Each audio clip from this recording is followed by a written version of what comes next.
Welcome back, listeners and viewers, to another episode of the Sports Mixtape. We hope you guys enjoyed our last episode of the Week 14 NFL recap, our college football snake draft. It was fun. And a few other things in the sports news. I'm going to be your host tonight, alongside my two senior sports correspondents, Brent and Jimmy.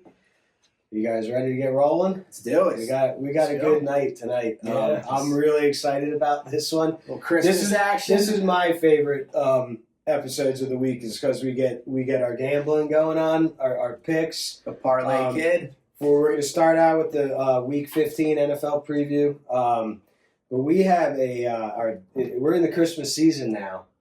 Our top 5 all-time Christmas movie lists. And I know we got some good ones. We know all you guys out there, everyone's got a top 5. Most of them are going to be the same for Write our it in the generation. comments. Write stuff in the comments. Let us know your top 5. Let us know if you think we're crazy for putting certain movies on our list. Look, this top 5 is going to be the gift that just keeps on giving. Oh, yeah. So let's start it off. We're going to cover some games in the NFL coming up this weekend. We got a handful of important games, some good matchups. A couple of exciting ones. Yeah, Brent, which one's standing out to you? Divisional matchup up in the Northeast in New England. Bills at Patriots. Buffalo is favored in this game by 1.5. I'm pumped about this one. I'm excited. I told you guys Favorite about 5 weeks ago, I went out on a limb and said New England was going to win the AFC East. It certainly is looking like it. They can wrap up the division with a win this week. Drake May versus Josh Allen, 2 MVP candidates here. James Cook having an incredible season. He's got over 1,300 yards, second in the NFL, only to Jonathan Taylor.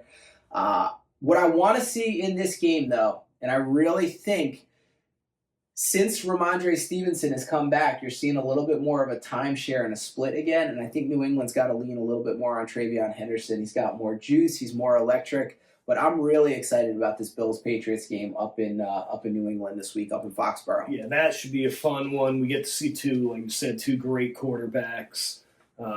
And, as a Jets fan, these are the 2 teams that just beat up on us all the time. So I love to see which one is going to take the crown of the AFC East. We did talk about it a little bit last week, too, the 2-headed running back, and us all thinking that Henderson he's definitely needs to be given the reins and control. He's the explosive running back. Yeah. Bills coming off of winning 3 of the last 4. Coming into this one hot, but surprising to me that they're the favorite on this road one against the top of the AFC. That may come into play later. Yeah, we'll see. Jimmy, what games are standing out to you? Let's see. The Lions and Rams game. Yeah. Big game for the Lions. For both. They're 8-5, and for the Rams, they are tied atop with the Seattle Seahawks in the West. This should be a good game. The Lions have faltered a little bit this year. Some games they look really good. Other games we're not sure what's going on. But the Rams just came off a dominating game. We'll see what happens in this. But I look at Matt Stafford to take over this game again and win it for the Rams. But, yeah, I think Lions are getting 5.5. Lions are, the Rams are favored by 5.5. You got the revenge factor here. These 2 quarterbacks were dealt for each other a few years ago. Yep. Stafford going up against his old team, same thing with Goff.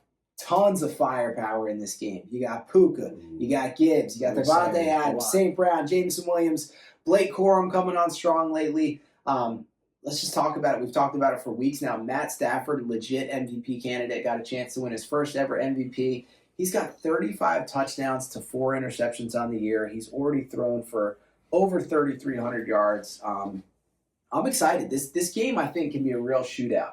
Yeah, well, like you said, Jimmy, Detroit falling off a little bit this year, but it's not their offense.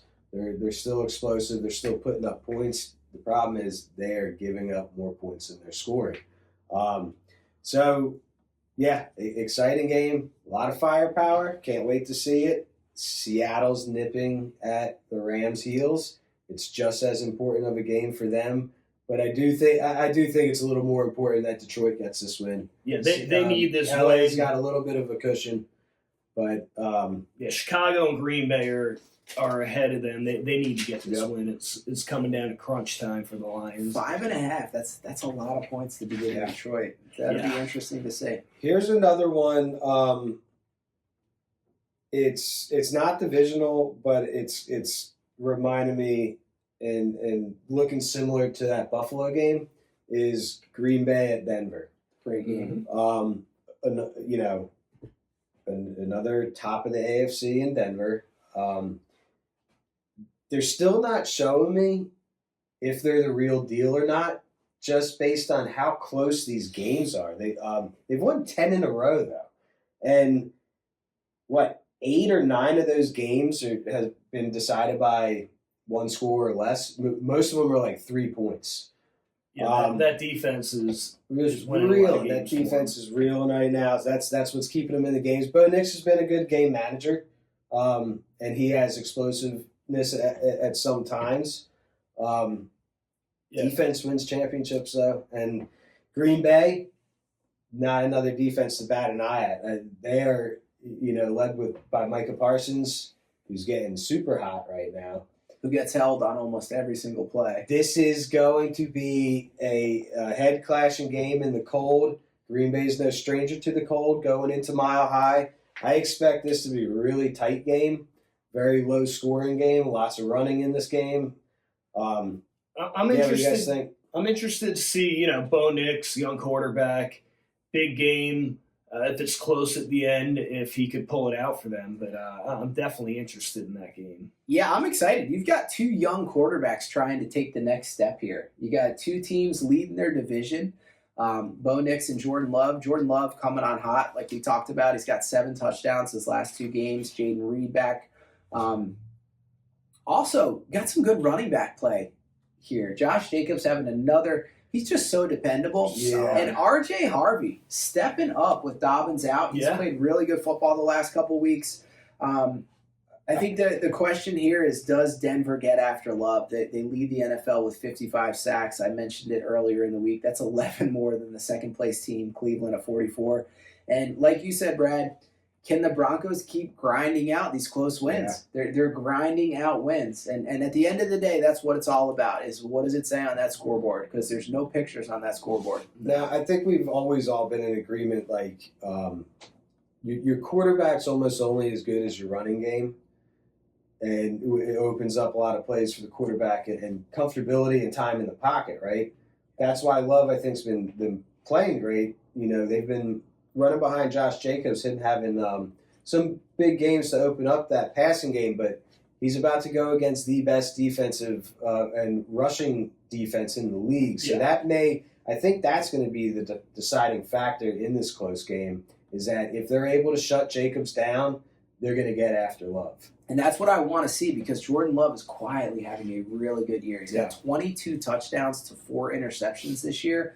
But Denver has Denver's really good at making quarterbacks uncomfortable. Yeah, for sure. I mean, that'll be another exciting game to watch. I can't think of any off the top of my head, but I feel like there's another 1 or 2 important games this week. What do you guys got? Got the Chargers at the Chiefs. Kansas City's on life support. They're like Michael Myers, though. You can't fully count them out until they're completely done. Kansas City favored by 4.5 in this game. I was a little surprised at that, because the Chargers beat them the first game of the year. Are the Chargers going to stick a fork in the Chiefs' season? That's the big question. Not if they played like they did last game. Omarion Hampton back. That was big for the Chargers this past week. Yep. He's another running back that has juice, a great set of hands. 2 great running backs on that team. And he hit on a parlay for me, first touchdown scorer. With the Chargers sitting at 9-4, Denver's still in the mix. Especially if Denver ends up losing to Green Bay and the Chargers can pull this one off, then they're still in play for that division title. So I think this is another big interdivisional game. Going on the road to Kansas City historically has been a tough place to play.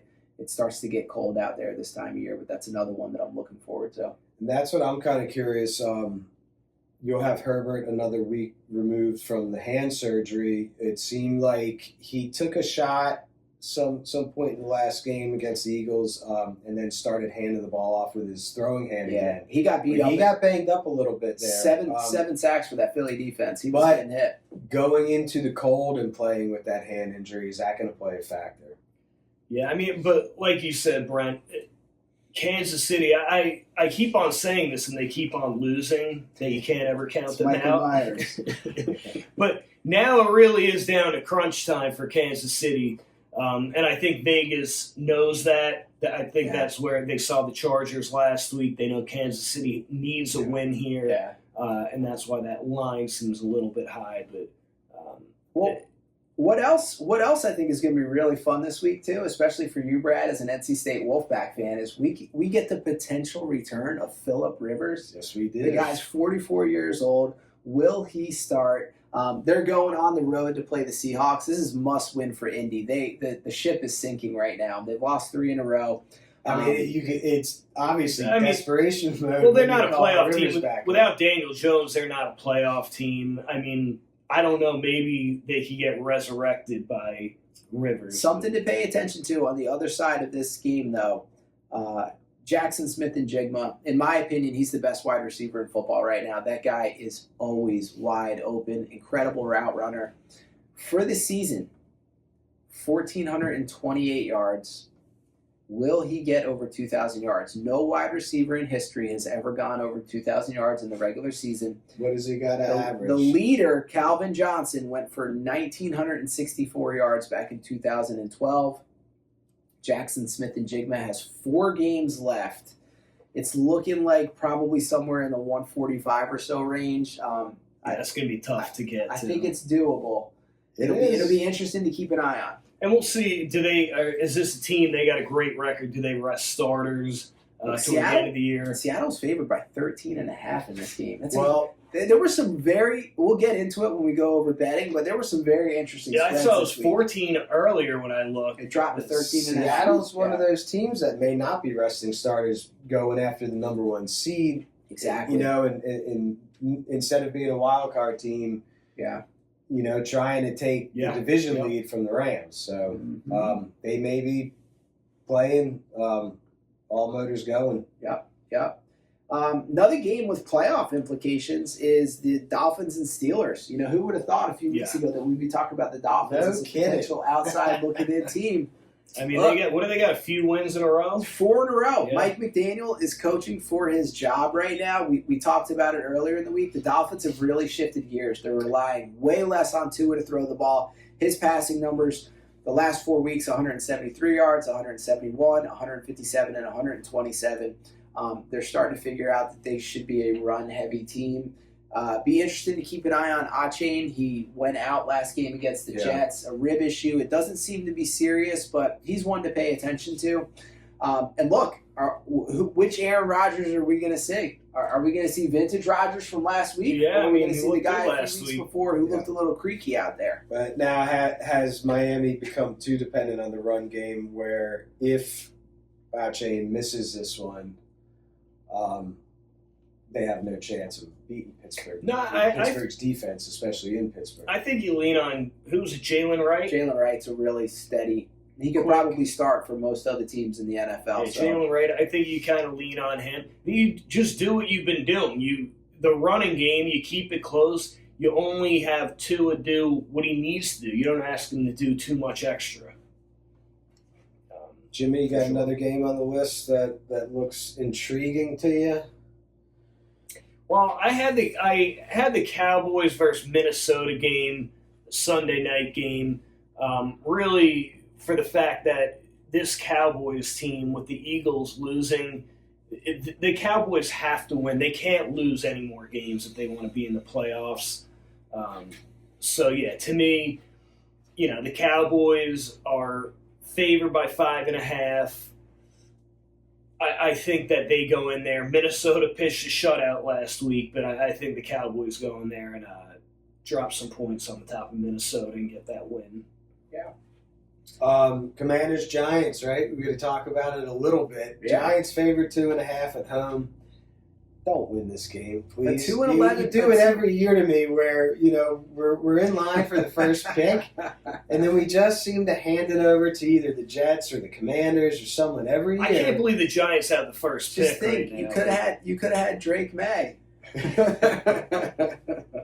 Yeah, and isn't it amazing that a 2-11 team is favored in a ball game? The Giants are getting at 2.5 points in this game. If the Giants finish with the number 1 pick, this will be hands down the best last place finishing team in NFL history.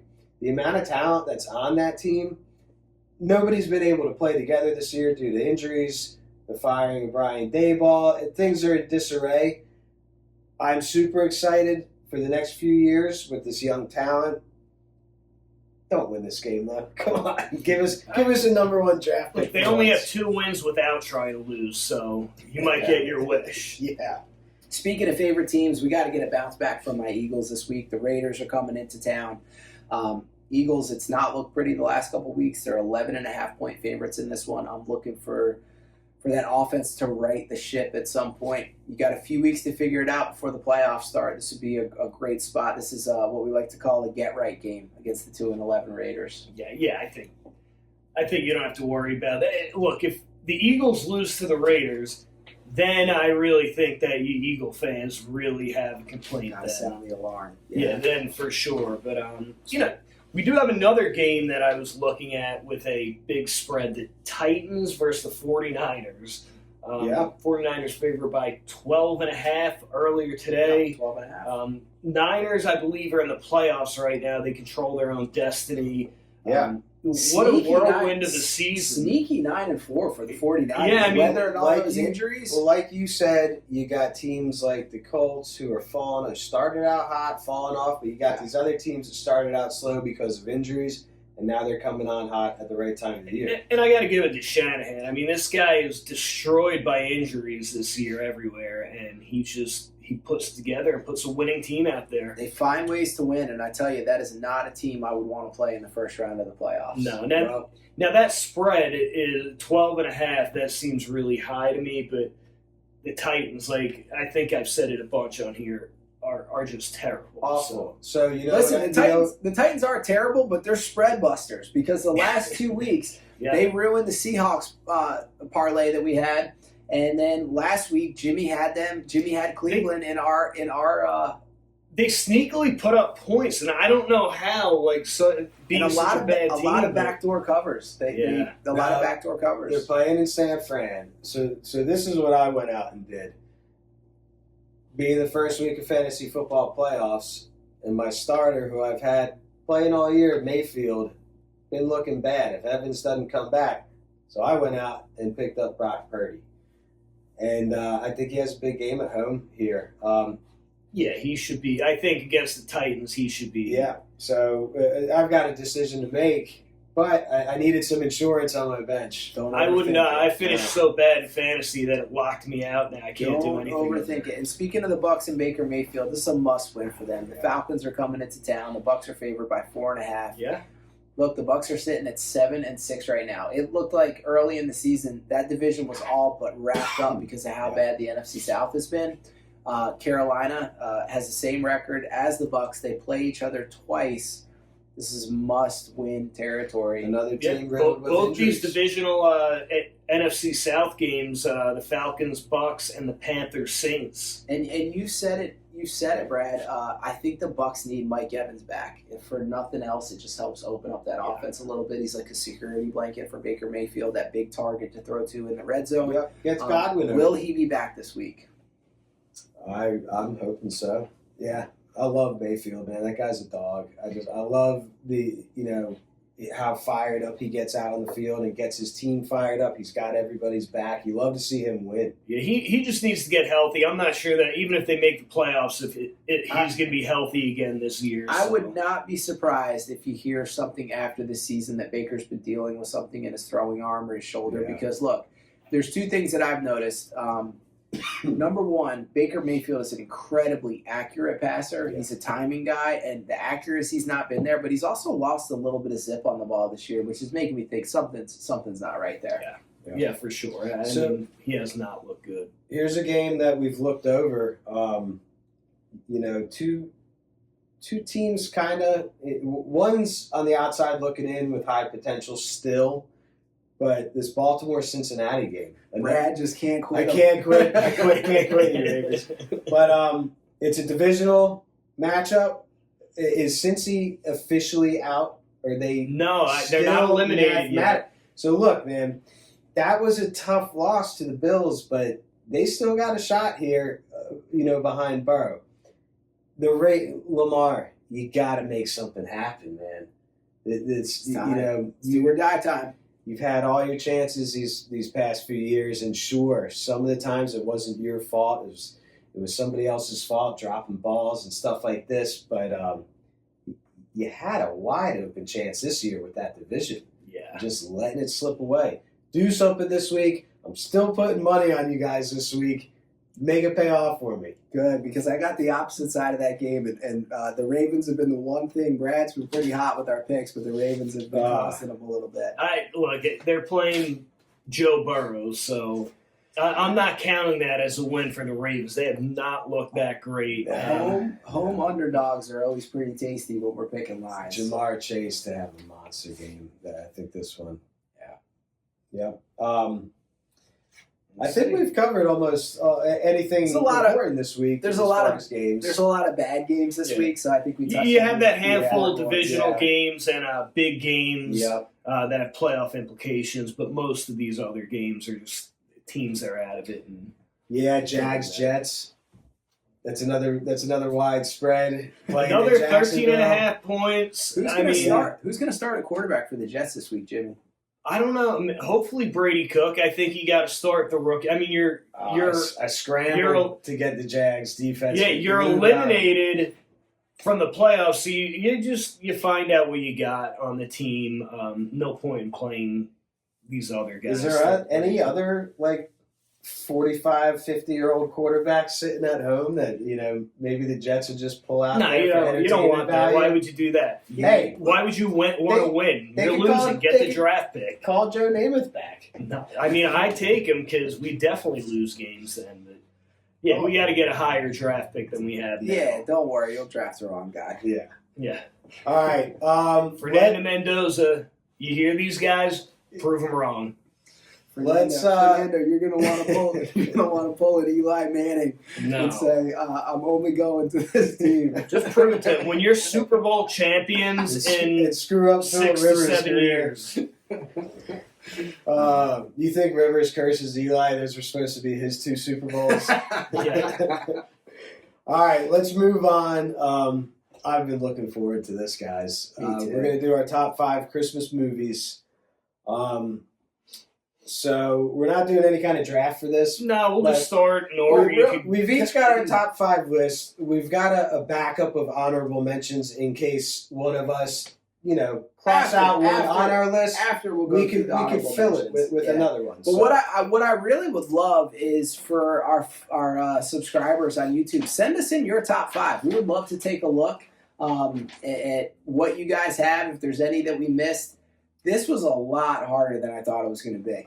This was really, really... You're thinking Christmas movies. I'm like, 5. Am I going to be able to come up with 5? There's a lot of really good Christmas movies. I'm hoping and I'm thinking, because of the generation that we grew up in, most of ours are going to be these family comedies and so. Not many cartoons. My top 3 have been locked in for years. So. Yeah. He's been waiting for this one. Well then, Jay, why don't you start it off and give us... So what do we want to go 5 number 5. Let's go number 5 down to 1, okay? All right. I like that. My number 5 movie, I picked this movie because it's a fun movie, and that will be Jingle All the Way. That's what I got at number 5. Great think alike. Arnold Schwarzenegger. Yeah, I'm glad you put it on. Turbo Man. Because I left it off and put it on my honorable mention, and I was heartbroken. So Jingle All the Way to me... You got to put Arnold on a top 5 well, first off, whenever you get a chance. If you're talking Christmas movies, it's a really fun movie for anyone, the whole family. Dude, Sinbad is in this movie. Sinbad plays the bad guy in the movie, but it's a very wholesome movie. Hey, trying to get Turbo Man. Look, you got Hartman is the creepy neighbor. I love Phil That's Hartman. so Yeah, good. it's great, but yeah. Howard Langston, the Arnold Schwarzenegger character, is works too much and doesn't spend time with his son. And Yep. I will just say, before Jimmy finishes this out, because I had this at number 5. Yeah, no, go. Listen, you've got Arnold punching a reindeer. This is the rendition of.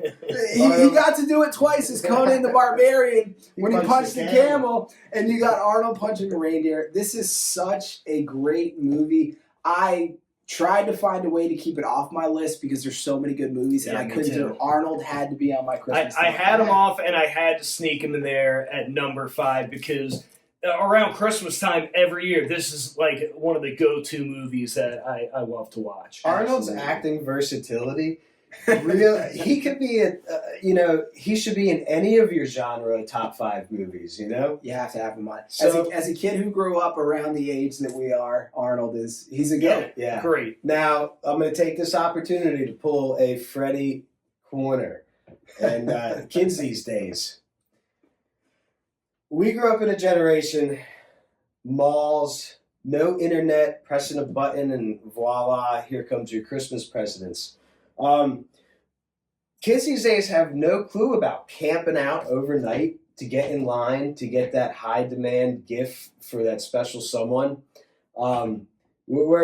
Nowadays they just one click of the button and they get what they want. So kids these days, go back in time and stand at a mall for 12 hours just to get some cheap sweater or pair of boots. Just for your go girlfriend. to a mall for 12 hours. Brad and I have younger sisters, quite a bit younger than us, and I remember the Tickle Me Elmo craze when you couldn't find a Tickle Me Elmo. Furby People were was getting in fist fights in parking lots in the motherland of New Jersey over these things. Things got tense for Yeah. sure. Absolutely. All right, Brent, hit us with That was mine. That was my number 5. Both of us had Just number right one. away. Oh, Yeah, all right. that was my Hit number us with 5. your number 5, Brad. All right, my number 5.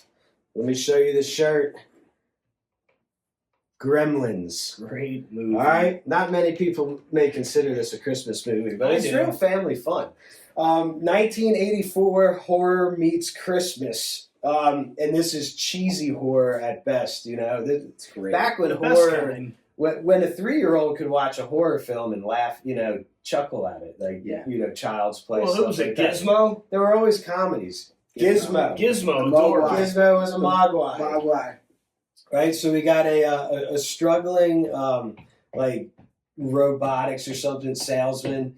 He's down on his luck, ends up in Chinatown. Yeah. Chinatown always does it right. You can find some, In Kingston Falls, no less. That's Yeah. the name of the fictional town. but in any Chinatown you could find Even Kingston Falls has a Chinatown. Yeah. I bet Kingston, Jamaica has a Chinatown as well. For sure. But there's always some like mystical trinket store. So dad goes in, he wants to buy a good Christmas gift for his son. What, Billy, Danny, one of those. It's usually one of those names. One of those 80s names. So he gets him the Mogwai. It's the cutest, cuddliest, lovable, adorable, fuzzy, big ears. Gizmo. Speaking of Furbies, there was a real issue where people thought the Furby was stolen from the Gizmo idea because of how cute Gizmo was. Yep. So there was only three rules to the Mogwai. You remember one of them? You can't feed them after midnight. That's one. Don't get it wet. And don't expose it to bright lights. Yes. Now, poor Gizmo got exposed to all 3 on the first night, right? Because the dad didn't care. The dad, you look back at that movie and you're like, what a terrible father. Yep. He's walking away telling the guy, yeah, whatever, this guy, I'm going to do whatever I want. So this cute little lovable creature ends up growing these boils all over his body and hatches these evil gremlins They multiply. that come out and start raising hell and set the town on fire. So Great Christmas movie. Billy's got to go destroy these gremlins before they keep multiplying and keep taking over the city. Yeah. So, I mean, it's actually, you can let your kids watch this one and have fun with them. It's a classic. I had a Gizmo toy as a kid. I think my favorite scene from this movie is when the Gremlins are singing Christmas carols. They're eating pizza, drinking beer. It's an iconic scene. If you have not seen Gremlins, do yourself a favor. Awesome Christmas movie. I actually had this one as number 4 on my list. These guys are thinking just like me here. So yeah, awesome movie. All right, Jimbo, what's number 4 on your list? Number 4, I'm going to go with Bad Santa. Yeah. Bad Santa with Billy Bob Thornton. Hilarious movie. Billy Bob Thornton plays a guy who is a mall Santa, and he's an absolute drunk and womanizer. And he meets a small child of larger proportions. Santa, I made you a sandwich. Is his name Thurman? Thurman Merman. and he convinces the kid that he's Santa and he needs to live with him and his grandmother, who is senile. But the entire movie is hilarious to me. Billy Bob Thornton plays a great character in it, and that's another movie every year. I love watching Bad Santa around Christmas. The kid carves him a wooden pickle. Yeah. If you haven't seen Bad Santa, check it out. Maybe not for the super young kids. Not for the kids, yeah. But, Adult content only in that one. But go and watch it. All right, my number 4, it's a classic. Look back up. Will we grab that down, Brent, real quick?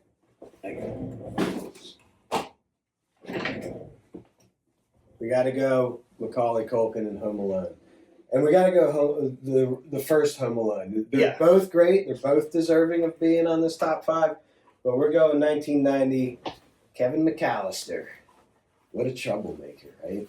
He was like the kid in the family. You just wanted to give him a wedgie, a noogie, a swirly. Yeah, exactly. That's why they left him behind. So yeah, he's his acting out gets him left behind pretty much. He's just like a spoiled little brat coming from what I think his dad was like Tony Soprano's accountant or something. That's how he got all that money. But pretty self-sufficient kid though. Very. So that's part of the movie. It's life lessons learned by a He little. says booby traps. Yeah, it's exciting. There's 2 cat burglars scoping out the neighborhood. The wet bandits, Harry and 2 Marv. great actors, 2 perfect actors for that part. Joe Pesci and Daniel Stern. Daniel Stern, yes. You guys, speaking of Daniel Stern, a little sidebar. Do you guys remember the movie Bushwhack? What a great movie! Yeah, another one to add to the list. Yeah. Yeah. Not to the Christmas list, but if you check, haven't seen it, check it out. Check that one out with the kids for sure. But some of the pranks that he pulls on the burglars, man, it's a hilarious movie. It's a great movie. Very witty. Macaulay Culkin was such a good child actor. Yes. Really, he was very believable. It's hard for a child actor to come off that believable.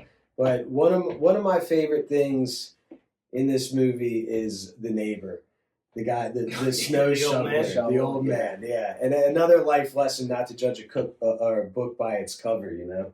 Yeah, and don't judge a cook by its food. Yeah. I love that movie. That's actually on my list coming up. All right, Jimmy. Number 3. Yeah, would you already do your 4? I did. My 4 was Gremlins, so I'll do number 3. Yeah, go for it. Since you guys are just picking my brain with these first couple. Number 3, I love Buddy the Elf.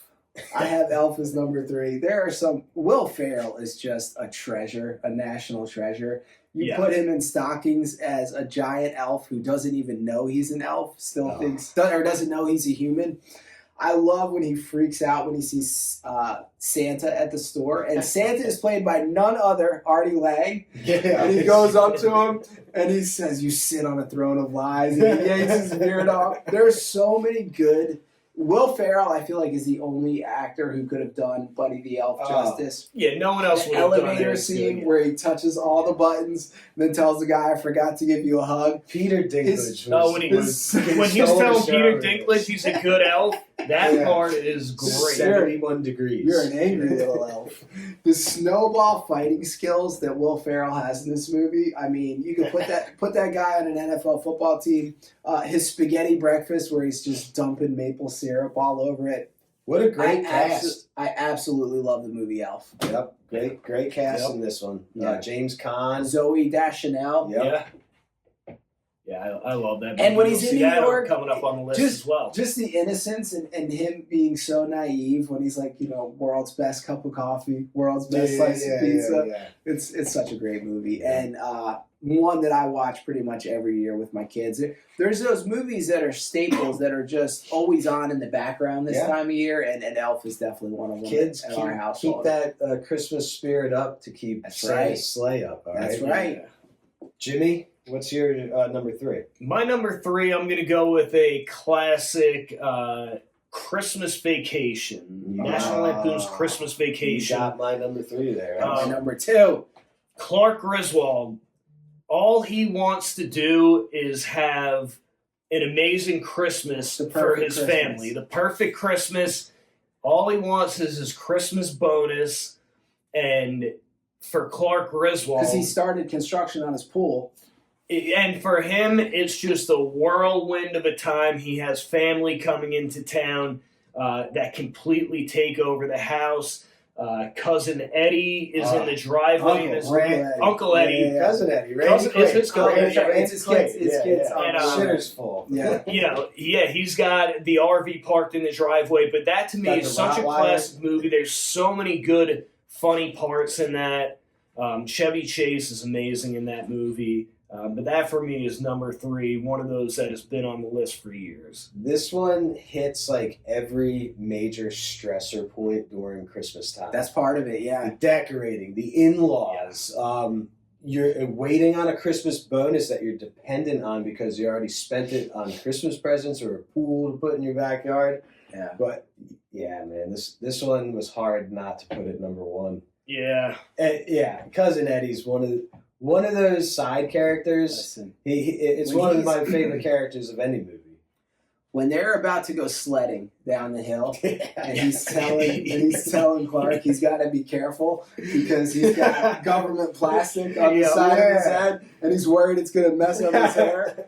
Uncle Eddie is phenomenal, and I will say one of the best parts. Nice, Clark. One of the best parts of this movie, in my opinion, is when Clark just goes on his tangent at the end about how angry he is and then get me a Tylenol. But in that, he says that his one Christmas wish is to have someone bring his boss over, and you could see the wheels turning in Uncle Eddie's head as he's saying that. And what happens? His boss ends up over at the house when Eddie goes and kidnaps him. Always think of you, Uncle Blake. So, what my favorite part in this movie is when they finally sit down to dinner and he says, Clark's going to say grace now. She said, Grace? She died 30 years ago. She does a Pledge of Allegiance. The blessing.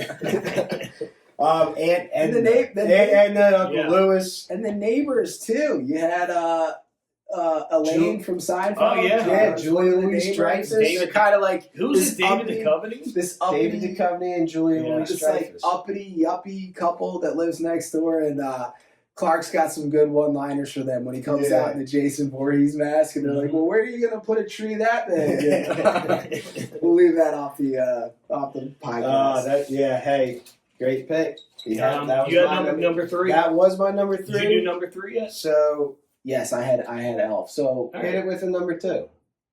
My number 2 was Christmas Vacation. All right, can I go ahead then? Yeah. My favorite all-time actor / comedian, Bill Murray, Scrooge. I had that on the list. 1988. This is it's a phenomenal comedic take on A Christmas Carol. Yeah. Right, and it stars Bill Murray. He's plays Frank Cross, very very successful TV executive. When was that? Came out in the 80s? 88. 88. He treats his staff and employees like dirt. He's in love with the love of his life, letting her slip away by his actions, by the way he treats others. You guys all know he's prepping for the big Christmas special. He's like an TV executive, having everybody work, miss out on their families, and you guys all know the classic Christmas Carol tale. You know how it goes. Sounds like he could be running the Jets, honestly. But he gets visited by the three spirits, sets him straight. Go check this one out. Not quite a kid movie, but for you adults, snuggle up in bed together and watch this one. Classic. Yeah, I had that on the list. Didn't make the cut for the top 5, but that is a great movie. You know, I want to go back real quick because I forgot about this, but I had a trivia question for you guys on Gremlins. Who does the voice of Gizmo? I actually think I knew this. It's someone very famous, I believe. He's in another one of our favorite childhood movies starring Fred Savage. Oh God, what is his name? Steve. He's a cleanaholic, a clean freak. Howie Mandel. That's it. Interesting. Right? Nice. Howie Mandel does the voice of Gizmo. Whatever. Trivia for the day. Sorry for going back. No, it's good. All right, someone else give us. I'll go with my number 2. We already discussed it. My number 2 is Home Alone. Once again, great movie. Another fun movie. Watch it with the kids. Watch it with old people. Doesn't matter. It's for everyone. And that almost made my number 1. You know what I pushed down to number 2. My kid's favorite part is watching Marv get hurt. Yeah. He screams when they put the tarantula on his face. And in the second one, or it was in the first one where he gets electrocuted at the sink and he's like, oh! Yeah, he gets. He gets so beat up in the movie. He gets the iron dropped on his head. He gets his foot stuck in the tar and on the nails. I mean, he really takes a beating. Yeah, that's my number 2 is Home Alone. All right. Brent, you got one that we haven't said yet? No, my number 2 is Christmas Vacation, and in the words of Clark Griswold, if you haven't seen it or it's been a while, in the words of Cousin Eddie, it's the gift that keeps on giving. Yeah. When Clark finally gets his bonus and he's looking at it thinking it's going to be this check, and it is some subscription. Jam of the month. Jelly of the month. Yeah. And Cousin Eddie, in perfect timing and fashion, tells Clark, it's the gift that keeps on giving all year round. My number 1 has been mentioned, Home Alone, the original, Kevin McAllister, Harry and Marv, the Wet Bandits. We've said most that needs to be said on it, except talking about Kevin's brother, Buzz. And one of my favorite scenes in that movie is Buzz, your girlfriend. Woof. Home Alone is such a classic movie. Here's another trivia for you. In Home Alone, Macaulay Culkin climbs up Buzz's shelves in his room and he breaks it, right? And he's got that box that's got the money. He's also got a baseball card in that box. Do you guys remember which player it was? I don't. No, it's someone from Chicago. Someone from Atlanta. Played for the Braves back in the 80s. Dale 90s. Murphy? Nope. Had a sweet lefty swing. Fred McGriff? Fred McGriff. Oh, very interesting. You really see Kevin, borderline genius in that movie. So I love how, his parents leave and he's doing all the things he wants to do, right? He's got his BB gun out. He's setting up his little, we've got a few here, his starting lineup action figures, and he's shooting them down into the basement. Angels with filthy souls. He's ordering pizza. Keep the change, you filthy animal. I can smell you getting off the elevator. His brilliance to me is when the Wet Bandits are scoping out the neighborhood, and he decides to put the Michael Jordan cutout on wheels, and he's got it going like they're actually having a real Christmas party in there. He truly held his own, and like you said, the neighbor in the end coming in clutch with the shovel. Yep. Home Alone, my number 1. I love that movie. Yeah, Home Alone. You know that the movie in Home Alone, that Angels with Bill. It's not a real movie, but they filmed that in one day. Get on your knees and tell me you love me. And they said they only hired actors that looked like 1930s type actors. I wish there was a full movie that we could actually go and watch. And they even made Angels with Filthy Souls 2 in the second one. Yeah. Snakes. Yeah, All right, well, Jimmy, you got a number 1 that hasn't been said? No, my number 1 has been said, but that would be the movie Elf. Like we were saying, such a fun Christmas movie. It's the newer one on the list that I have. But I think always people are looking for new Christmas movies every year and looking for those classics. And that one came out and instantly became a classic. But yeah, that to me is just, I love that movie. I probably watch it 20 times around Christmas. It's just always on TV. Yeah, it never gets old. It's great. Who did you have at number 1, Brad? I'm surprised this wasn't on any of your top Christmas fives. Story? A Christmas Story. Yeah, I Come knew on. that was going to be. Ralphie Parker. Yep. All right, he's got his friends Fritz, Schwartz, Farkas, the bully. He finally gets a hold of and beats the snot out of him. Be sure to drink your Ovaltine. Look, this reminds me of my grandparents. This takes place in 1940. Yeah. All right, reminds me of the way that they grew up. You got a boiler in the basement. Your dad goes down and is cursing up a storm because he can't figure out how to fix it. You got the leg lamp in this movie. So many iconic moments. You got the friend getting his tongue stuck to the pole outside. The Red Ryder BB gun. You'll shoot your eye out. Ralphie throwing his buddy under the bus about where he heard that language. Getting a bar. You hear him over the phone just catching. What did he say? And I said the mother.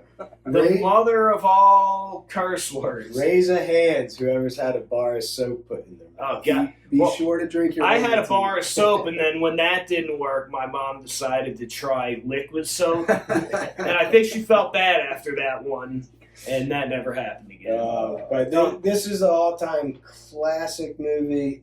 They play it 24 hours straight, right, on the Christmas Eve. Yeah. Like CBS or TNT or something. One of the great, and it's kind of ongoing through the whole movie, is the dad's relationship with the neighbor's dogs. God, he hates them. And then they come over, they steal the turkey off the table. He's just so defeated. The other is they finally sit down Christmas morning, and Ralphie, he gets the pink Easter bunny outfit from his aunt that he's got to try on. He's all pissed off. The little brother, all bundled up, can't put his arms down. When Santa kicks him down the slide, ho, ho, But, ho. After telling him you'll shoot your eye out. Top moment though. To save Christmas, Dad takes him to a Chinese restaurant. God, They I get a love that. Peking duck, and they're singing fa ra ra ra ra ra ra ra ra. The mom's cracking up in the background. It's great. Great scene. And to tie both of our number one movies together, I'm sure most people know, but Ralphie is the lead elf in Elf. Yes. In the movie Elf. So Yeah, another good trivia. Yeah. Right. Honorable mentions. Yeah, I got some good ones for the honorable mention. It was really hard coming up with 5. I'm surprised nobody had Die Hard on their list, honestly. I have it on. I didn't have it in top 5, but it's an honorable mention for me. I'm going to tell you guys an honorable mention. This is a movie that I literally love. I think it's such a great Christmas movie. It's that British humor, but Love Actually. I don't know that movie. If you've not checked this movie out, you got to watch it. It's a not with the kids, but it's a classic Christmas movie. Like a romantic. It's got a little bit of everything. It's probably a romantic British comedy is how I would describe it. But Love Actually. I had Scrooged on my honorable mention. Home Alone 2, which we talked about. I also think you got to put How the Grinch Stole Christmas, the Jim Carrey version, Jim Carrey on there, one for 'cause he's sure. so good at that movie. Fantastic. Yeah. I have to mention one for my wife. It's her favorite one, but maybe it falls under Love Actually, is The Holiday. Kate Winslet, Jack Black. I don't know if you guys ever seen that. It's actually a pretty good movie. I've heard of it. I've not seen it. Good one to watch with the missus. Yeah. How about Ernest Saves Christmas? You can't forget about Ernest Saves Christmas is a great Ernest movie. I mean, if you want to watch something with the kids or some laughs. I have not thought of Ernest in probably 4 Ernest Saves Christmas is a good one. Deck the halls. For the people of age, not the younger ones, a very Harold and Kumar Christmas. Yes, that is not as good as the first couple Harold and Kumar movies, but that's a fun one. Yeah. So another one of my favorite actors, though, Danny DeVito. have you guys seen Deck the Halls? Matthew Broderick. Oh, yeah. You know, it's They're competing classic. with each other. You got Matthew Broderick living in this nice neighborhood with him and his wife. They're the classic like matching Christmas sweater postcards and stuff. And then here comes car salesman Danny DeVito. Moves in December 1st across the street. He tells them, I'm going to have so many lights you're going to be able to see my house from space. Right?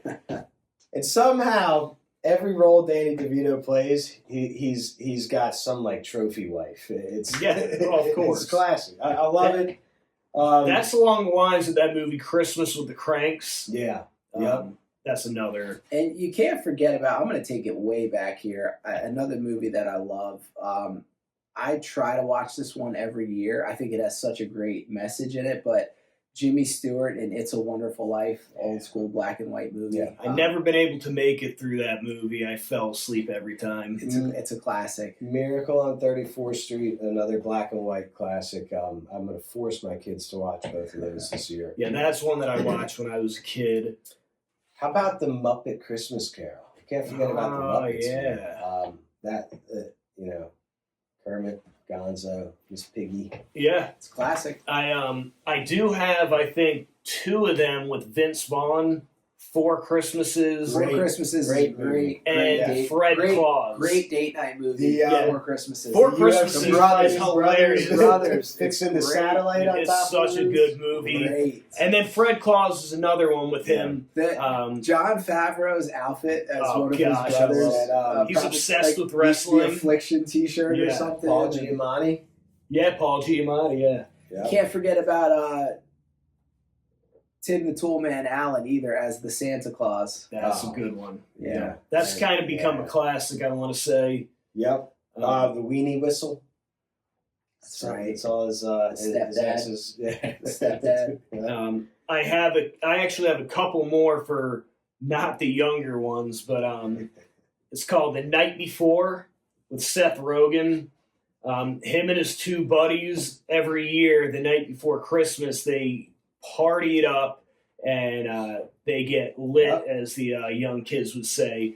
And they want one final night, because they're all getting older. That's a great one. And moving on. And they want one final night of debauchery, one final Christmas Eve of debauchery, and everything. Is there another one similar to that, like the Office Party? Office Christmas Party is the other one I was going to mention. That's with Jason Bateman. TJ Lang, I think. Yeah, TJ Miller. TJ Miller. TJ Miller's in it. But that's another one that's only, I wouldn't let the little kids watch that. Only for grown-up eyes. Well, bringing it back to the kids, Charlie Brown Christmas. Yes. Another classic. Yeah. The soundtrack from Charlie Brown Christmas is one that typically gets played around my household every year. Yeah. Someone usually has that going on in the background as we're baking cookies or the Nightmare Before Christmas. You got to put that one on. It's more of a Halloween. You could go either way, where you say Halloween based or Christmas based. My kids get a kick out of it. Have you guys ever seen the boogeyman and the little kids who steal Santa? Like, come on, fat man. This is a odd one, but have you guys ever seen the movie The Ref with Dennis Leary? Yes. That's a movie. Maybe it takes place on Christmas Eve or the night before that, but he's a burglar. Dennis Leary breaks into a house. He's trying to rob the house. So he ties up the 2 adults, the parents in the house. And this is not like a horror movie or anything. This is more a comedy, but he's trying to get them to tell him, where the good stuff is that he could take. And the husband and wife are arguing so much as they're tied up that he actually has to act as like a marriage counselor to try and bring them together so that they could actually give him the info that he needs. And then we have a couple scary ones. A newer one and an older one. One of them is Krampus. Have you ever heard of Krampus? That's the Christmas demon. Brennan loves that movie. And Violent Night, and that is with David, Harbour. Violent Night? It's called Violent Night, and basically Santa Claus, the guy from Stranger Things. I would say David Harbour. I saw a previous one. So basically in the movie, he's Santa Claus, and he comes to a home to deliver gifts. But he delivers a 12-gauge shotgun. Exactly. As he comes down the chimney, there's people trying that break into the house. They're trying to kill the people that live there. So he decides, I can't just leave these people and keep on delivering gifts. I have to take care of it, and he just goes nuts on these people. But if you want a wild and crazy Christmas movie, Violent Night. I think I've got some new movies that will not be making my list this year. I think Running Man is actually a Christmas time based movie. Yeah, I mean, there's a lot of movies that are based around Christmas. Yeah. Well, I think we've covered a pretty broad spectrum of great Christmas movies. We've covered all genres, that's for sure. All of them. You don't want to leave any stone unturned. Have you guys seen the new one, Red One? No, I haven't. The Rock. It's got the Allstate Insurance guy. That one's pretty good too. And there was a Jack Black one that came out last year. Is that the one you were talking about? No, I haven't seen it. I think it's called Dear Santa and the little kid. I think it's a comedy, but Jack Black, the little kid writes Dear Santa letter, and instead of writing Dear Santa, he writes Dear Satan because he's a little kid, and Jack Black shows up. We didn't even touch on the Heat Miser, Cold Miser classics, the Baby New Year. Santa Claus is coming to town. A lot of movies on this list. Yeah. Well, yeah, let's move on, guys. Again, drop us a message. Let us know your favorite Christmas movies. Let's get into some DFS. Anybody stick out in daily fantasy for you this week? Yeah, that we could give some advice on. Absolutely, Jimmy. You want to go first? Yeah, I mean, I have a couple. I have about 4 people, but I'll start with the quarterbacks, 2 that I like. Pay attention because Jimmy's done pretty well. We have a season-long one where we do a weekly DFS, and I believe Jimmy's won maybe 4 times this season. So, this week I think there's definitely some good values here. Brock Purdy versus Tennessee. Yeah. Tennessee is ranked 24th. Ranked pass defense, Brock Purdy, and I'm going to give you DraftKings numbers because that's what we use. $6,200 is a good value, and Jackson Dart. Give me Jackson Dart against that Washington defense that J.J. McCarthy just lit up. He's 5,600 on DraftKings. 5,600 is a great price. He's good for at least a rushing touchdown. I don't think he's learned to slide yet, so he's going to be running around like a madman out there. With you guys putting him up there, I mean, throw Wan'Dale Robinson or Darius Slade. Darius Slade's going to be cheap. Well, I have Theo Johnson at tight end for $3,500. He's going to get the ball out there. I'll tell you, you want to keep an eye on some injury stuff for DFS too. If for some reason Devon Achane cannot play, then Jalen Wright at 4,900 is a great value. T. Higgins also back in the concussion protocol. I don't know if you guys saw that, but Sunday night, Monday morning after the game was showing concussion-like symptoms. If he is out, I don't know how to pronounce this guy's last name, Iosivas, Iosivas. Yosivas. $4,100. Yoshi. He's had a few serviceable games when Higgins has been out. I also think you got to look at this week. It's lower tier, but Tyler Warren for the Colts. If Phillip Rivers does indeed start this game, Tyler Warren is only $4,700. I could see a lot of checking down, and Seattle is 31st against tight ends this year in DraftKings. Yeah, I mean, I have a couple more. I actually like this week Chase Brown. I think he's still undervalued with Burrow being back. Burrow being back in the lineup really, raised the level of all these guys. But Chase Brown versus the Ravens are 23rd ranked run defense. He's 6,700. And then, of course, Travis Etienne. We saw what Achane just did to the Jets, 30th ranked run defense. I think you look at Travis Etienne to have a big day. Yeah. I think you could throw Terry McLaurin on the list. I have him as well, Brad. You got Ertz is out. If you get Mariota starting again, Ertz was Mariota's favorite target, and they're going to have to throw the ball in this game, I think. Yeah.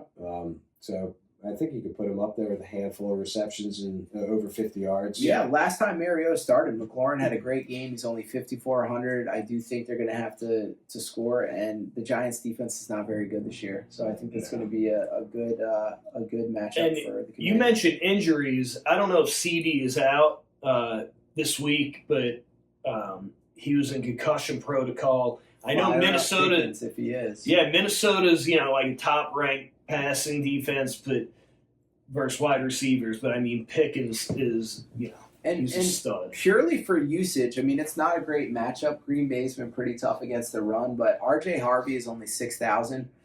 He catches passes. Involved He's in had passing touchdowns game, the last couple weeks. I think that's a great value at $6,000 at home against Green Bay. And if you guys don't mind spending on DraftKings, I would 100% start my lineup. The first person I picked this week is Puka Nacua. Pookie. He's playing Detroit, 31st ranked defense against wide receivers. Puka is 8,700, but I mean, look, we see what this guy could do going against the worst ranked pass defense. Someone else to throw on that list. He didn't score last week. He's almost guaranteed a touchdown every game as Devontae Adams. Yeah, He's 1 gonna be a yard, lot- 2 yard He's touchdown. going to be a so lot good in cheaper the than red zone. Puka to get him in daily. But if they get within 10 yards, the ball's going to him. You talk about an elite route runner. That's the reason he has so many touchdowns. That guy in the red zone is unbelievable. All right. So as you guys know, we have this running weekly. We each get 3 picks against the I think it was spread. an update. Let's get So the what's update. what's the update over Last week, Brad went 1-2. Jimmy went 1-1-1. He actually had a push, and I went 2-1. So for the season, Brad is sitting at 8-7. Jimmy's sitting at 6-8-1. I'm sitting at 6-9. We still have 4 weeks of regular season games. Then we're going to be picking every single playoff game. So there's still plenty of time for this to move around. Like Brad said, each week we pick 3. Who wants to give their first this week? Oh yeah, we talked about it, but I'll take the Giants getting 2.5 at Washington. I hope it doesn't happen, but yeah, it's The The Giants are favored. They're giving up 2.5. yes, yeah. Yeah, that's all right. right. Yeah, So Because Giants I minus just- 2.5. that's what I meant. I don't know. I know Mariota has been playing well, but I see Dart coming in this game. I think I see the Giants winning outright by probably a field goal. And look, even if Dart torpedoes into someone, they have always got Jameis back there. Yeah, exactly. All right, I'll give my pick next then. Sure. I'm going to go with the Chargers plus 4.5 at Kansas City. Kansas City cannot seem to cover anything. I know. Yeah. I actually don't feel like Vegas has caught up yet. I think Vegas is thinking like most They're fans. still hoping. Still thinking like Yeah. most fans, because that's my first pick as well. I've got the Chargers plus 4.5. I think Harbaugh's defense shows up, and I think Herbert can manage this game enough to get the win. It was a long time ago, but first game of the season, the Chargers beat Kansas City 27-21 and actually looked really dominant in that game. Obviously, a lot of stuff has changed. That was 14 weeks ago. Kansas City's a tough place to play, but I think 4.5 is too much. I think if Kansas City wins this game, they win by maybe a field goal. So I've got the Chargers at 4.5 as well. I'll swing it around. My next 2 picks, I've got some home underdogs. I love both of these games. Give me the Bengals plus 2.5 at home. I think the Ravens season is over, unlike my brother over there. I got that. As They've well. looked garbage the last couple of weeks. That offense has no juice. Joe Burrow and the Bengals have been putting up points at home, getting 2.5. I think the Bengals are going to be a little pissed off after how the Buffalo game ended. That one slipped away from them. They still have a sliver of a chance. Bengals plus 2.5. You said you have that one as well. I have Jimmy? that as well. Yeah. Okay. I've been betting the Bengals the past few weeks. Yeah. What's your second pick there, Brad? It's a big spread. Jacksonville minus 12.5. Got the against the Jags Jets. covering. Yeah. They're heading the right direction. The Jets have nobody left depth-wise to throw the ball. Isn't that why it's sad that they have a better record than the Giants? Yeah. Right? How bad are the Giants? I then? know. All right, final pick. Brad, why don't you swing it back this way? Let's take Dallas minus 5.5 against Minnesota at home. All right. Dallas isn't quite out mathematically, I get What do you that. got? You got him? Yeah. Yeah, Dallas. I think that was a fluke last I think week. so, too. Minnesota. Yeah. Dallas is in must-win mode. I'm not sure Minnesota's gonna be able to do anything against them. Even with CD out, Pickens Yeah. has a monster game. You get Ferguson back in that. Yeah, and I think they have plenty of firepower. Yeah. All right, my final pick. Give me the New England Patriots. They are getting 1.5 points at home. They beat Buffalo on the road. I've said it for a few weeks now. Buffalo is a completely different team when they have to travel. They're going into New England. New England has a chance to lock up the division.